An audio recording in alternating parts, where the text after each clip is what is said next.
Good evening. Tonight's story is fictional horror. This story is about grief and how overbearing it can be, or perhaps it twists simply into unbearable fear. Now sit back and relax. Author name: Certain Shadows. Story title: The Ledge. You don't want to do this, I yelled as I leaned out of the office window. But the man remained where he stood on the building's ledge, the tips of his shoes peering over the concrete. He gazed down numbly at the throng of spectators congregating on the ground below. Many were filming him. You don't understand, he replied sadly. It's over. She left me. He was close enough to be within my grasp. I slowly reached towards him, thinking he was too immersed in his anguish to notice me. I was wrong. Stop that! He shouted, and shakily inched further away from me. I shrank back.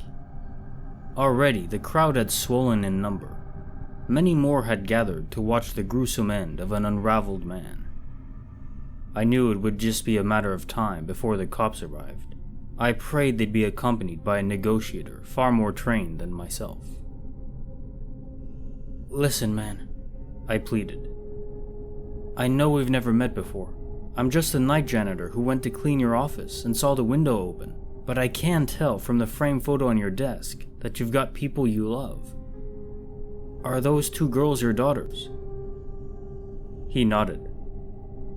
How do you think they'll feel when you never come home from work? I spoke every word in a calm, even tone, though inwardly I was panicking. Don't you think doing this would hurt them for the rest of their lives? The man began to cry. Look, I get it, I continued, never taking my eyes off him. I'm divorced myself. It's hard, but it doesn't have to end the world. Your kids still need you here. I reached for him again. This time he didn't back away. Come on, I said encouragingly. I won't let you fall. He hesitated, then slowly began inching closer to the window. I was so absorbed in the moment that I never even heard the office door open.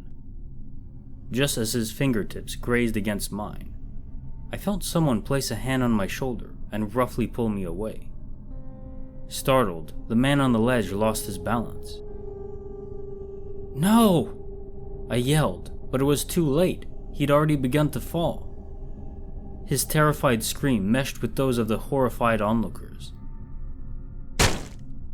I'll never forget the pulpy sound of his body hitting the ground. I turned around and locked eyes with the cop. Tears streamed down my face. Why did you do that?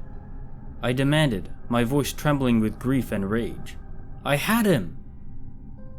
He shook his head solemnly. No, you didn't. Last night he climbed onto the ledge of another building and threatened to jump. A man fell to his death trying to save him. An unsettling sense of confusion washed over me. I don't understand. You weren't going to pull him back inside through the window, the cop replied gravely. He was going to pull you out of it. Personal thoughts.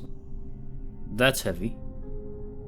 I have to say it's kind of an ingenious way to be a serial killer.